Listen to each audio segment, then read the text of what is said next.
Bombas makes the most comfortable socks, underwear, and T-shirts. Warning, Bombas are so absurdly comfortable you may throw out all your other clothes. Sorry, do we legally have to say that? No, this is just how I talk, and I really love my Bombas.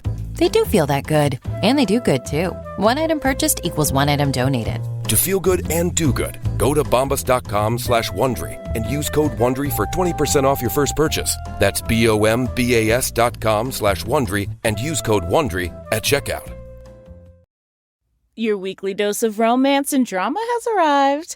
Season 29 of The Bachelor is here, and Grant Ellis, certified hottie and former day trader, is trading his day job on Wall Street for a second chance at everlasting love. New episodes drop every Monday at 8/7 Central, bringing you fresh twists in Grant's journey to find his soulmate. This self-proclaimed mama's boy is all grown up and ready to invest his heart. Will his playful charm win over the house full of hopefuls, or will the competition prove too intense? From heartfelt moments to adrenaline-pumping dates, each week brings new surprises in the mansion. Will Grant find his perfect match or end up with a broken heart? Tune in every Monday at 8/7 Central on ABC and stream on Hulu for new episodes of The Bachelor. Edit audio. It was the Friday before Christmas, and I was happily wrapping up those loose ends on my job, and I'm thinking about 2 whole weeks that I'm going to have off from work. And I hit send on my final email for my paid gig with like a very cheerful goodbye that was like, "Happy holidays, peeps." And I could feel my whole body smiling because my shoulders are dropping, like I'm about to take this break. And about 1 minute later, I got a response from my boss thanking me for the work. And then I read those cryptic words, "Can we hop on a call?" Now, things had been slightly precarious at this gig for a while. New CEO, major layoffs, budget cuts, but my show had just gotten an approved budget for the 2025 year. And while it was a bit smaller, I knew I could live on it and make it work. So I was like, everything's fine. I waited the hour for the call and I tried to remain hopeful. Like I'm thinking to myself, I don't know, maybe she wants to tell me to take myself out to dinner as a holiday gift to me. I mean, it could happen. But as soon as I heard her voice, I knew the gig was up. Budgets were slashed, tough calls were made, my show was put on indefinite hiatus, and basically, I learned in that moment that I no longer had a salary.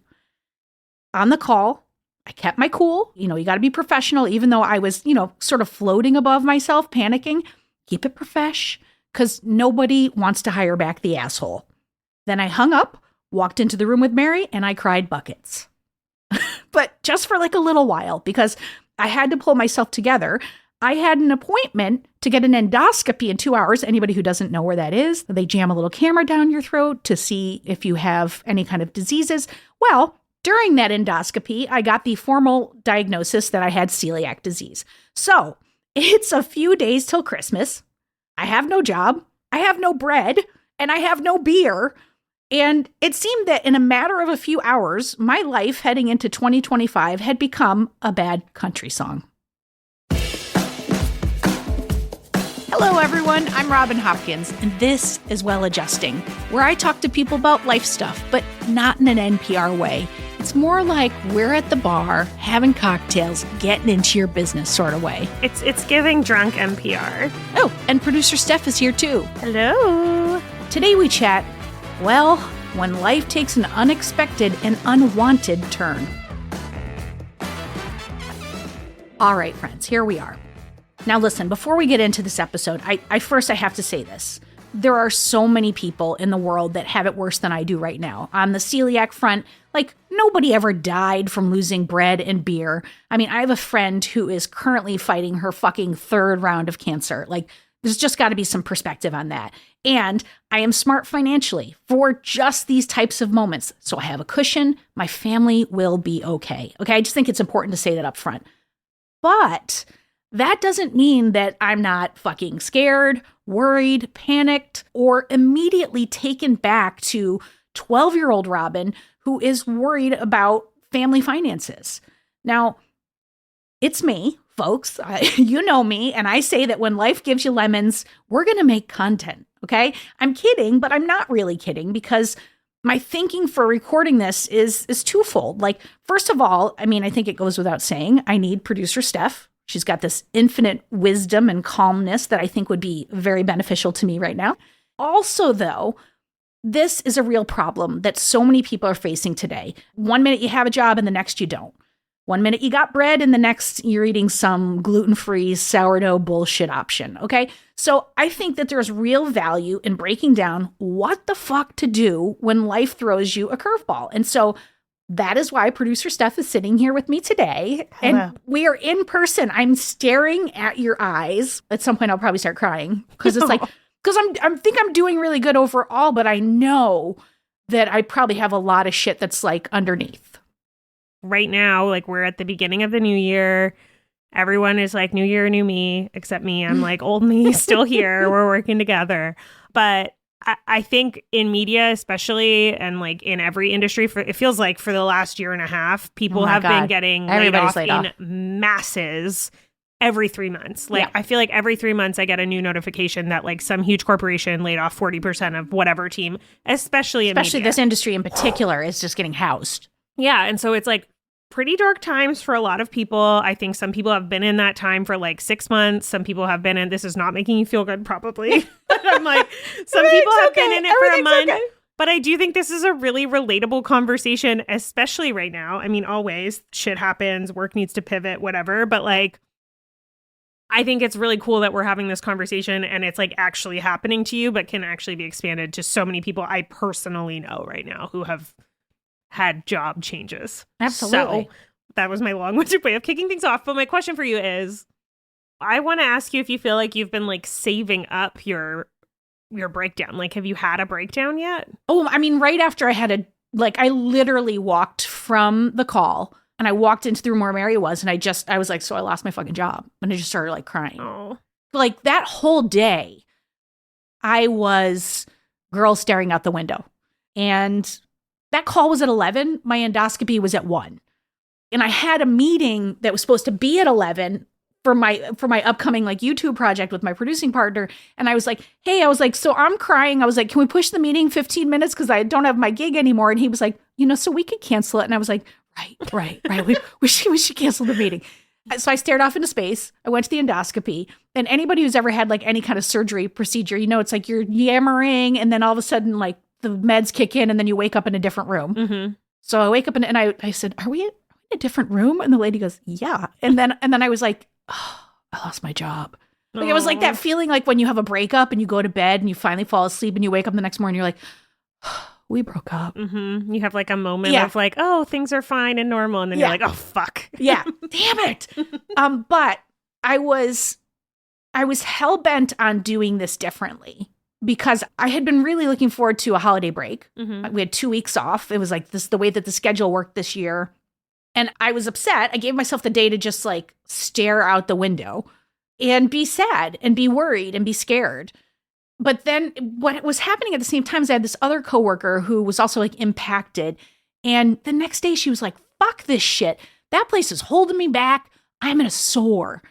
Mm-hmm. And I had the audacity the week before to pick my word of the year. And what word had I chosen, Steph? Sore? I had chosen sore. And the universe was like, let's see about that. So I had her in my head. I kept thinking about like, how did she get there in one day? And I don't have to stay here. And I have to tell you, and this is part of the reason that I really, really, really I think this is almost like a gratitude episode in some ways. Why I really wanted to do this was because we had that conversation about being stuck with Deanna, and she said that thing about like, sometimes when you're living into a new future, it's uncomfortable because you know that the past isn't right for you anymore, but you can't see the future yet. So it's a very scary space. So I was thinking so much about that. I was thinking about this coworker who was like, fuck this shit. And I was realizing that in these moments of like fear or whatever, that sometimes as I was talking about being scared, it felt like a sweater I wasn't supposed to be wearing. Because again, like, and this is so circuitous how I'm telling this, so apologies. Hopefully our amazing editor, Maria, will make this make sense. But this, to me, this episode feels like a bookend to the episode that you and I did when I was falling apart. Robin telling on herself? Yes. The fucking episode I got tricked into doing by myself and by you. Because I feel like at that point I was in a really not great place. I was feeling very anxious. I was feeling very like sad. I was feeling very like whatever. And that helped me get back to therapy. And one of the big pieces that my therapist, Patricia, who has been an expert of the day on the show, who we love, kept talking about is like, it's very difficult because of your past for you to trust. This is where I'm going to start crying. That everything's going to work out. And in these conversations where I'm talking about my fear, there's a new person that's showing up, that's fighting, who's going, I actually do trust a little bit. But then my old person is still in here going, no, we're all going to die. So to answer your question, I think I did have like some time. I did have some time of just like feeling I'm scared. And like, what is this going to look like? But what I'm really proud of is that I made some declarations. I was like, I'm not going to fucking wreck my 2 weeks off. I'm going to do some little things. Like I'm going to maybe like start adding to list of names of people I can talk to in the new year. I took out my great Robin plan. And I was like, started looking back on last year and then started being like, I found like, talk about the fucking universe. I found a doc that I had started last spring, Robin's Next Steps, because I knew this job was precarious. And I just opened it back up and started adding to it. But I was like, I'm not going to overwhelm myself with this. I'm not going to be like, I think so often when fear comes up, there's this automatic little like robot Robin who has gotten herself out of life jams. She is just like, these are the things we do to be safe. And she's militant and she gets shit done and she gets me out of scraps. But the fear, the pain, all that shit is always still in there. And I'm building a house on top of that. And I think in hindsight, like I was like, oh, I don't think I should do that. Like I have to live with whatever's here. And I did this break. It was nice. Like I took time. I don't know. So your thoughts on that? I said a lot. I have a lot of thoughts on that, but I think we should rewind because like right now it's like a week after this happened, a few weeks after this happened, yeah, week and a half. 2 weeks. 2 weeks? 2 weeks after this happened. 2.5. And I do feel like you've been finding out more information about the celiac stuff since Which, by the way, the inception. By the way, talk about like, and I know this can sometimes get hokey, but talk about the universe.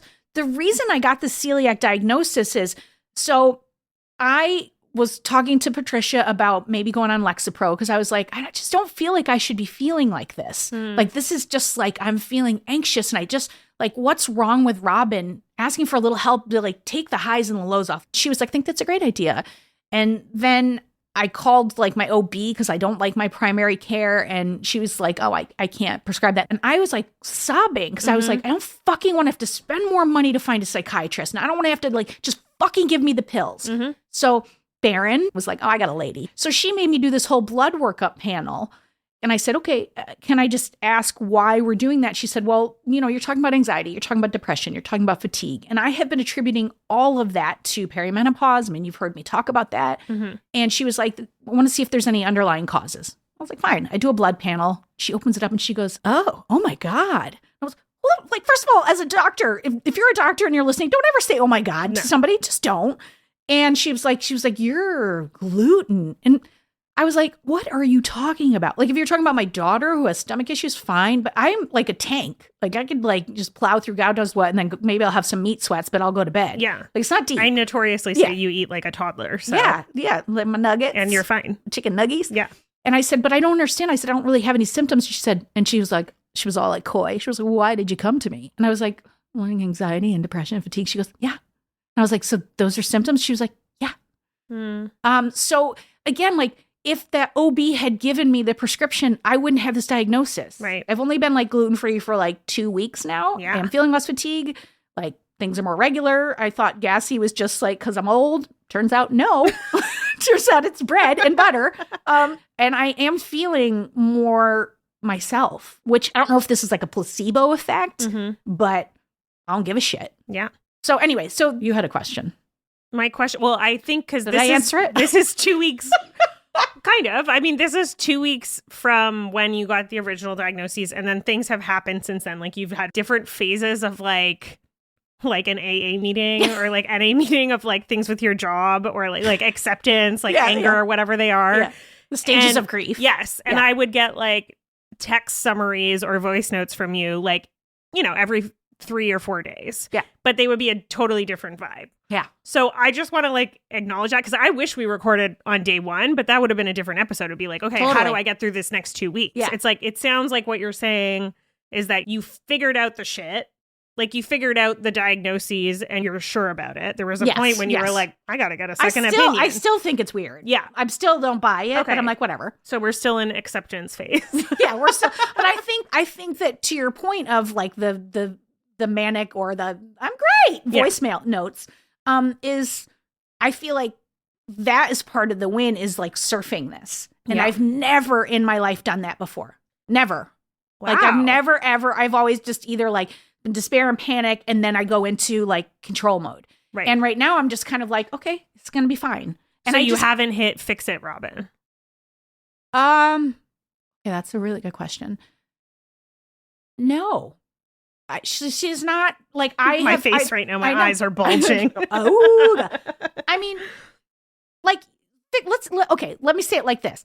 Fix It Robin is an integral part of who I am. Mm-hmm. Like, so to say no implies like I didn't start documents. I didn't start like thinking about who I'm going to call and how I'm going to call and what's the, like, I did start all that. Yeah. It's the place in which I'm doing it from.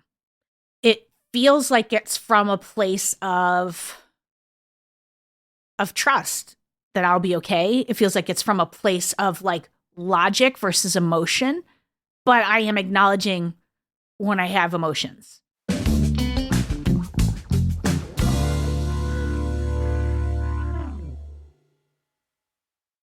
Many Americans find themselves at an unprecedented moment. We feel isolated. Our world is marked by divisions, and we're not sure how to engage neighbors across differences. We know our communities thrive when they are places of belonging for all. It's time to rebuild the we, a bigger sense of we than what we see around us today.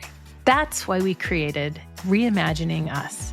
I'm Nicole Argo, the founder and executive director at the Together Up Institute. And I'm Scott Hutchison, the executive director of E Pluribus Unum. On Reimagining Us, we'll be talking to behavioral scientists, change makers, and educators to understand why we're divided, to hear true stories of people bridging divides and finding common ground. Reimagining Us is available on Apple Podcasts, Spotify, YouTube, and wherever you get your podcasts. Learn more at nextchapterpodcast.com/reimaginingus and togetherup.org/reimaginingus. I had a meeting with Patricia and Scared Robin, this is fucking huge, would have been like, we're out of therapy. It is too much money. Like, so I went in and I had a conversation with her. She was like, how was your break? I was like, well, I do have celiac and I did lose my job. And she goes, fuck. And then hugged me. And I was like, I love this lady. Aww. But I was like, I've been thinking about it. I don't feel comfortable asking you to shift your rate because I feel like you should be paid what you are owed. I said, I don't feel comfortable just freewheeling. Like I can just come in and like, I'm seeing you twice a week and I can pay for that. And also like, is once a month just like me using her like a whoopee? Like I come in, I drop all my shit. She makes me feel nice and then I leave, but we're not doing any work. What's a whoopee? A whoopee, like a blanket that makes you feel nice. Like a whoopee? A whoopee. Like a blankie. I love that. Like my whoopee. And we talked about it. She was like, I think it might be a little bit like that if you were to just do once a month. And so then we had a whole conversation. I was like, well, let's see if unemployment comes in and let's check in at the end of the month. Let's like kind of see how my finances shift. And then let's like check back. And she was like, great. Because in that space, I was able to see, I can feel a lot of growth from when I started with her in terms of what I went in to work on. That's right now and present for me. But I do, if I'm being honest and I'm holding myself accountable, I'm not quite done. I could be in there with her for the rest of my life and we'd still have shit to do. But for what I wanted to do right now, like to feel less anxious, to be able to be more present with my kids, to be less worried about their futures and have my shit be clouding their future. Like I'm making real progress on that, and that'll be okay. And if we get to a point where I feel like I'm good, I'd be okay with pausing for now. So but you're not there yet. But no, and I was able to see that because I wasn't robotic Robin just going, cut the cost. I will say, like, something that came up in my therapy this week too, and that always comes up because I am a fixer too, is this like... What? You are? This moment where, I mean, mine was in a specific situation. Like I was like, well, what if I say this and then they say this to me? And then my therapist was like, take a moment and say like, oh, you've given me a lot to think about. I'll get back to you. And the way I'm hearing that for you is like not making the decision and saying the thing like based on your gut instinct, because I think for a lot of people with weird childhoods, but a lot of people in general, like your gut reaction when you're in stress is fueled by your 12-year-old self, not by this self. I would challenge you on that, to say it slightly differently and to say that isn't your gut. When you're making a decision from 12-year-old robot, that's not your gut instinct at all. That is actually just a fear response. Yes. And so I could actually get to my gut when I wasn't in a fear response, but you have to acknowledge your celiac-free gut. Yeah. My healing gut. Yeah. So like it's all here. It's a soup. So, and that's part of the reason I think that I am sending voice memos that are this and then this and then and you know, all of those things, because it is all in here. But the difference is I'm not trying to curate it right now. Okay, so where are you now? And I guess what do you want from this conversation? Or do you know what you want, or do you just want to air it out? I think the reason I wanted to do this conversation was because I immediately was thinking of the bookend, right? Mm-hmm. I was thinking of how much worse all of this could have been or would be, let's just be real, had that first conversation not happened in September. It's one of the reasons that I love doing this show, is that placing yourself in a position where you say the things you don't want to say, where you talk about the things you need to talk about but you are uncomfortable doing, is the beginning of the work. And both you and I hoodwinked me into that conversation. So it's like, I think that I wanted to do it to see that, like, that conversation was that August? Yeah, it was probably like six months ago. Right? So that conversation 6 months ago, because I was able to do that, like, I think that set me up for this, to be able to tackle this in a different way. So I wanted people to see the journey.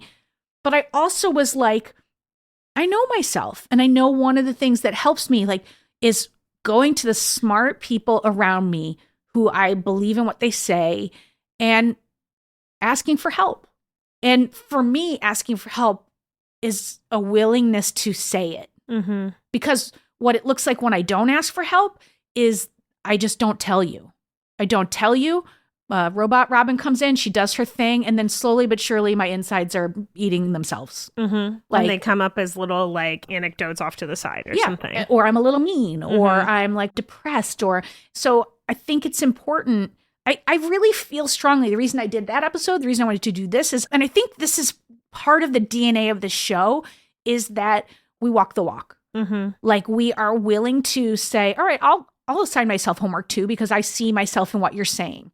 And I attribute not just to that conversation, not just to going back to Patricia, but the work that we've been doing for the last couple years to be here. I'm not scared, but I'm not letting that stop me. And is that the main difference? Like, because you're comparing right now and this feeling to that episode. So what do you feel like is the main difference? Is that it? That you're scared, but the scare isn't in the driver's seat? That's a very good question. I feel like in some ways everything is different. It's like it's beyond even that. It feels like, I don't know. I want to know why I was suddenly able to flip a switch and feel the way I want to feel, which is that I'm scared, but that I'm going to do the things I know that will work, and that I can trust I will be okay. And why have I never been able to do it up to this point? Like, why am I able to see that right now? I don't know. I think sometimes those things feel like they're like a 6-month or 1-year journey, but really that's something you've been working towards forever. So like, very cool. It's not to say that this is like you forever and you're never going to go back to that like feeling where you're fixing it. Like that could happen too. 3 steps forward, 2 steps to the side. Yeah. So I think first of all that like you didn't like flip a switch, you know, but maybe you worked towards it and now you're like seeing it pay off. Maybe. Does or it like feel good? settle in. Yeah. You know, like, I don't know. That's the thing. It's like, how many times have we talked about the fact that I'm like, I want to be just 10% happier, 10% more calm, 10% more comfortable. I want to trust that things will be okay. You know, like one of the things that Patricia and I have been talking about is like, as it relates to my kids, like all of my fear around their futures. Like I see certain things in one of my kids that are struggles of mine. And she said something that I thought was so powerful, and it's proving to come out wider for me. But she said, you know, like your kids, even if they feel just like you, they weren't raised by your parents. They were raised by you.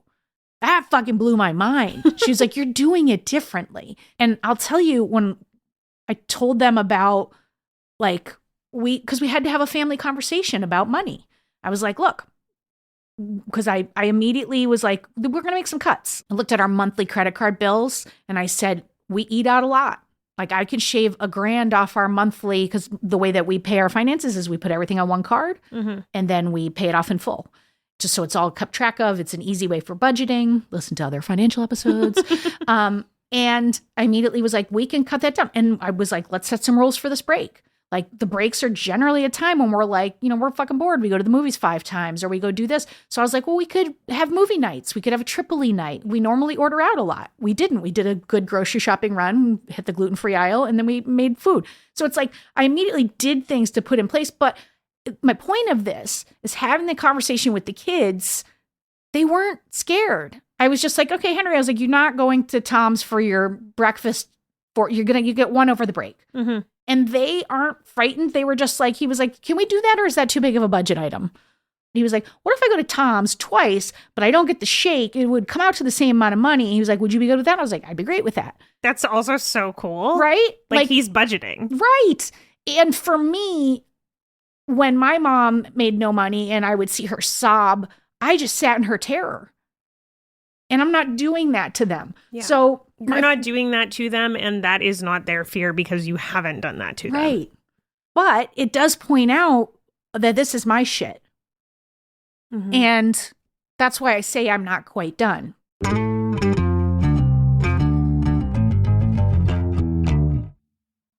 What's interesting is that we're having this whole conversation, and I think we haven't even talked about like the work aspect of it, because it you know, like in terms of meaning like for other people or for whatever, because I don't want it to just be like, this is just me asking for Steph to tell me everything's gonna be okay. Like, I think what I'm trying to say ineloquently is like, I don't know how you can go through a major life shift without dealing with this portion of it. And just like anything else, your finances, if you don't deal with your approach to it, whatever, and then you can come over into the things. And I've had this 2 weeks or 2.5 weeks off. I'm now coming over into the things that I need to do. And I haven't even sent a single email out because we're recording like right after New Year's. And you can't start fucking sending emails to people on January 3rd and being like, I need work. Like everybody's trying to just remember what they do at their job. They're all like, what do I do on Tuesdays? So I'm just doing all the setup work, right? Like I'm using ChatGPT to help me take my LinkedIn profile and give me a nice summary that I can include in emails to people. I have one for writing gigs. I have one for podcasting gigs. I'm building my lists. I don't know if Fix It Robin would have waited past January 3rd. No, Fix It Robin would have had emails in the box, drafts with timed sending things. Like Fix It Robin would have been like, that'll go out on Monday the 10th. You know, it's like, and I'm not doing that. But so like, as I'm moving over to this other piece and I was like, I just started setting up some things. Like maybe I'll work an hour a day on like job searching. And then I will work on that future project I'm spinning up, my YouTube project. I was like, called Laugh Lab. haven't sent out a single email. And the first day I'm sitting back at my desk, which was Monday after the holidays, I get an email from a woman who I had talked to 2.5 years ago, who had a nonprofit company wanted to spin up a podcast. And I had given some advice, like, just like, here's how I would do it. Look at it like this. And she sent an email that was like, so we made season 1. She's like, my son cut it. You'll hear it's not great, but she's like, and I got a little more grant money for the second. And I wrote back immediately and just said, hey, I was like, can't wait to listen to these. Congrats. Like, so many people say they want to do it and don't do it. I was like, but I just wrapped up one of my projects and I have availability in my schedule if you want to talk about season 2. Now, is that going to turn into a job? I don't know. We have a call on Friday. And it showed up and I didn't even send a single email. Mm-hmm. What I thought was really interesting about that is, like, going back to your gut point, like the universe was literally like, it's going to be okay. Mm-hmm. And then there was a live thing that showed up for my previous gig. Like, I think there's going to be a live show. Ooh. We'll see if it happens. So if things are already trickling in, maybe I'm breaking chains that I didn't know I was in. Well, that's what I was going to ask. Like, how would you have responded? Like, let's just say this happened 2 years ago and you got that email in your inbox from this person who had a season 1 of the podcast, blah, blah, blah. Like, how would you have responded? Would it have felt different then? I think I would have been panic running at it. Yeah. Old Robin would have been like, I have to work. Any job that comes at me, I got to take it. Like, it's who the fuck are you to not work? Fear. And now I'm like, well, I don't want to do that.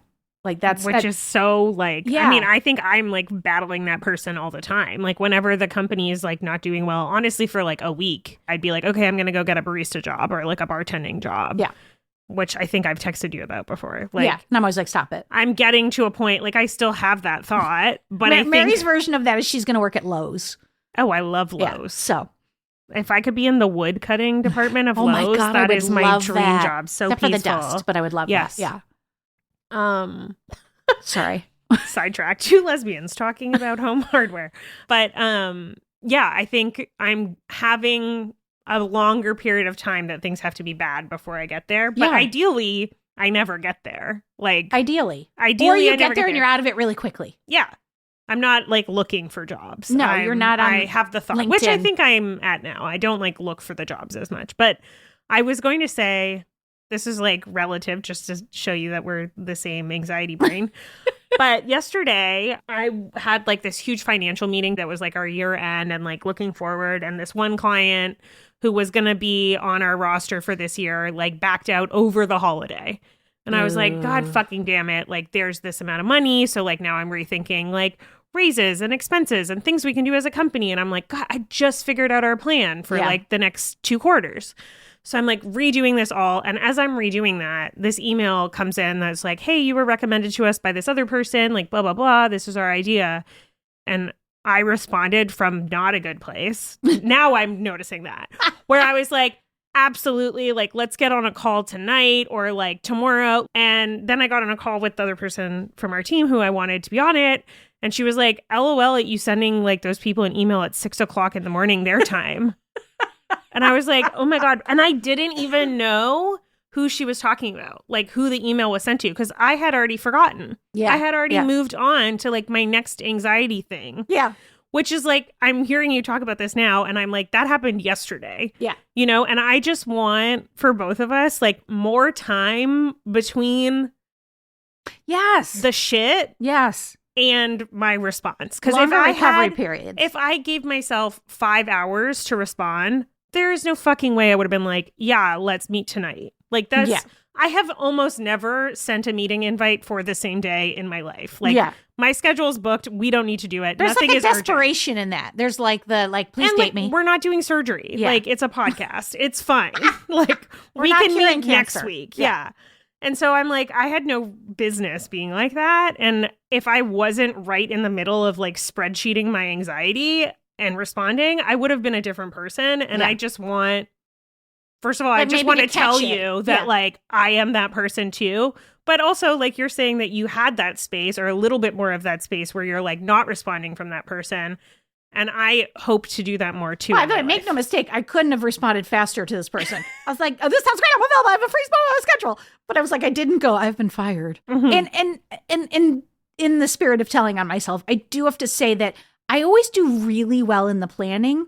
But then right before the moment of like, you know, to pull the trigger and send the thing out comes the panic. Because I have this feeling of like the one nagging fear that keeps kind of like, boop, boop, I'm here is, so what happens if you send out all these emails to all these people and everybody goes, sounds great, I'm going to totally keep you in mind. And then all of a sudden you're like, oh, okay. Yeah. But like, that's the fear. That's my same fear of like, no one's coming to my party. But that's already proven not to be true. Like I already have 2 opportunities that without even a single email have presented themselves. So it's like, how much can I, in those moments, recognize the fear, stop, put my hand on my heart, and just go, slow the fuck down. What are you feeling right now? I sometimes will go through my money as a panic exercise and sometimes as a soothing exercise. And in that moment, I could do it in a soothing way. I think I can go almost 18 months without touching money that we have earmarked for us. This is the cushion that I've built. So shut the fuck up. Like literally shut the fuck up. That's if no more money comes in and I might get unemployment. Like I'm trying to say to myself, calm down. I'm trying to say to myself, take the time you need, do the work, and then use this as a blessing. Like maybe the fucking universe was like, you actually can't start a new business with a full-time job. Because I'll tell you what, my heart is in Laugh Lab. My heart is building this production company, this content collaboration network of funny people where I get to like develop and make funny content and be on camera doing the things I want to do. I'm going to build a business where nobody can tell me what to do. That's been a dream forever. And have you ever heard me talk like this? No, never. And actually, like, I don't know where it's, I feel like I'm channeling someone else. Is what I'm saying. Like, I'm like, who the fuck am I right now? Well, I wrote down when you first said Laugh Lab, I like wrote it down. We have a logo. Start following us. We have no content yet, but it's going to be a launch this spring. Yeah, but LAFF. And if you're funny and you have ideas and you want to be part of our creator collective, get in here. Reach out to me. But also, like, this is the first time that you've said the name of this company. I keep saying this weird thing. I'm like spinning up this YouTube thing. Yes. And I'm like, finally, I'm like, no, fuck it. That's what I want to live into. And what's amazing, and this is why I really believe in the Great You plan, is I went back, and it's the 3rd year I've done it, and it's the first year where I did not hit many of the things I set up. But because I made a pivot in March when I was talking to my mentor, Tom, like, and I'm just remembering this as I'm saying this. Last March, the reason that document existed of like Robin's next steps was because I was like, this job's precarious. And so I called him and I was like, in the middle of the conversation, I said, I'm realizing 2 things are happening here. One is like, the side of this is just a panic about what will I do if this job goes away and money. And I said, I'm realizing as I'm talking to you, I know what to do. I'll do it. But what I'm really trying to live into is this idea of building something where someone else doesn't get to tell me what to do. I own and I get to make what I want to make. And he was like, I'm really bullish on YouTube. And I looked back at my Great You plan, my Great Robin plan, and I had my 5-year plan was to build this production company where I get to make stuff that I believe in, that I want to be in, that's funny. And as soon as he said it, it clicked. And I was like, this is the thing I want to do. And then I went to people long before I should go to people. And I went to Dylan. I just had this frantic conversation with him out of excitement, not fear. And he goes, I don't know what it is, but I'm in. And so then we've been deciding what it is, and the idea of it becoming a creator collective where like young people like me at the time who just wanted help could come and thrive on our platform. And what's a win-win, it's a rev share, it's a whole thing. I was like, that's how I do it. So since March, I've been building this thing with him. We do weeklies, and I've now enrolled people. Like the universe might have been saying to me, like, go. And I think that I'm having the wisdom, or I'm able to sit back enough to be able to see that like sometimes when something bad happens, it's not like good luck, bad luck, who can say? Mm-hmm. I feel like you're saying a lot of things and like no. I feel like you're saying things to live into them for the first time. I feel like prior to this, like you would say the thing and then be like, and I'm putting it out there. Yes. Whereas like now you're like name dropping what you're building. You're like feeling like, okay, I have to trust this. And like, I'm not fully there yet. And you recognize that. You're not like, I need to trust this, you know? Well, that other voice that I talked about in the beginning is present. There's a voice that's starting to emerge that's like, no, Robin, that's the old sweater. Yeah. That's actually not authentic anymore. And the thing that and this is again why I'm so excited to talk to people about this, is I want people to be on the lookout for this, is when I start to say the things that I have always said, like, this is going to be hard, and like, I've tried to do this, I don't know. There is a part of me that somewhere inside is going, no, that doesn't actually feel right to say anymore. And I am stopping myself from telling that old story when I catch it. And I still have that voice inside me right now that's like, right, but put a qualifier on it just in case you don't succeed. But I'm not gonna. And it's like, for the first time, I'm really considering the idea that I have to just have faith in myself. Like, not just like recognizing I'm supposed to, but actually having it. Mm-hmm. And a belief in something I can't see, a belief in something I can't prove to be true. Except I have a history of like, everything comes out okay. Even though it didn't for some formative years, I still did make it out okay. I gotta just believe in that. And it's like, I'm so weird because like during this time, my parents are so present for me. And it's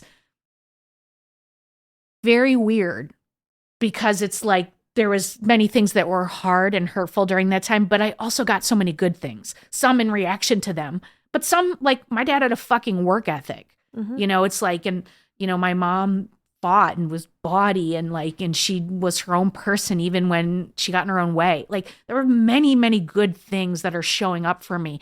And if I'm going to buy into this story that I've been telling myself for many, many years, that the other shoe always drops. If I go into the facts of my life, that is not true. What's interesting is that almost every time you've cried, with the exception of the one where your parents came up, not cried, but like eyes watering up, welling up, was when you started talking about, I'm trusting that things are going to be okay, and trusting that voice. And so it's like, that's the sticky point. But that to me is like, I feel like there is an energy like inside, like that, without being too like hokey pokey, whatever, that's like joyful or it's bigger. Like, I just have an image of me like exalted, like a feeling of, yes, I have been fucking waiting so long to be in a space where I'm not so mean to myself. Aww. Like, I have been waiting for years to just be like, it's gonna be okay. Like, how much energy have I spent being afraid that I'm not going to be okay? I'll always be okay. And I don't think I ever even allowed myself to think I could feel safe. I could feel. And it doesn't, like, I'm not exceptional in this way. Like, so many people I said it at the top, have harder things they're dealing with and lives that have been way harder than mine, but it's all relative to who you are. Mm-hmm. And I want to feel free. That's why my word was soar. I don't want to be held down. I don't want my word to be in 2 dimensions. I want my word to be in all the dimensions. And I want to just like get out of my own way and see what I can do. And I am set. Like, it's not a coincidence that the documents already existed. It's not a coincidence that I have been preparing for this, because I could feel it. Mm-hmm. And it's not a coincidence that I'm bringing learnings of when I stayed too long in business situations, when I did things that were based out of fear, and I don't want to do that anymore. So to me, and again, it's why I thought it was so important to do this. And I had to like overcome like ideas of like, does anybody give a fuck what you're talking about with this? But I had to like just be like, no, because I think people need to, when you get in these positions, to try to believe in ourselves and to like know the shit that's going to come up and know it'll be okay. I don't it's not always okay, but don't we always get there? That's my hopeful perspective today. I think you will always get there, and I think you do always get there. I think you'll always get there. I think you have the proof that you have always gotten there, and that you're like... Isn't it amazing how we can ignore that proof, though? Because you have it, too. Yeah, for sure. Every time you call me and tell me you're going to go work at a bar, I'm always like, you stop it right now. Which it's great to have those people, too. But, yeah, I think what you're proving is that you do have that, and it's not a coincidence. And for once... in the moment that could be fueled by panic, you're seeing that proof rather than seeing your panic or feeling your panic. Yeah. Which is really cool. So I say, enough about me for Christ's sake. I say, if you're out there and you are in a big life transition, first of all, fucking come be on our podcast. Yes. I mean, like, come, like, we want to talk about this shit. But I also want to say, like, you may not want to come on this podcast. It's vulnerable. It's hard for even me to do it, to like say these things. But like, I do want you to know you are not alone, that we're all scared. We all feel vulnerable. But I do really believe that like we're all in this together. Like, I think that these conversations, these two bookended conversations, are proof that like doing the work does show up. And it may not show up in that moment, but it shows up. And I know for you, it's the same as it's for me. But if I ask you to share, if I ask you to work and I ask you to grow, to be on this podcast, then I got to do the same. And I think, we are all in this together. And I'm so glad that we have built this community and that we can talk about these things. And it's so cool that you're like tying this back to a past episode of something that you said, because it's like, you have been doing the homework and you have been doing stuff since then. So that's so cool. I love that about us. And I love that about this show. I love it about this show too. And I love every email or message that we get that has helped anyone, because it helps us continue making this. And also reminds me that it's worth it to like talk about things, because like sometimes we don't want to. We don't want to. Well, all right. That's enough for us. It's time for me to get my hustle on. What's it time for you to do? I'm working on a similar thing, which is just taking more time, not from a place of shoving it down, but taking more time in a way of not responding from a shitty version of stuff. All right, there you have it. We're both getting our hustle on in two different ways. And I want to say thank you to you for your wisdom and for creating the space for this podcast. And come back next week. Thanks for sharing.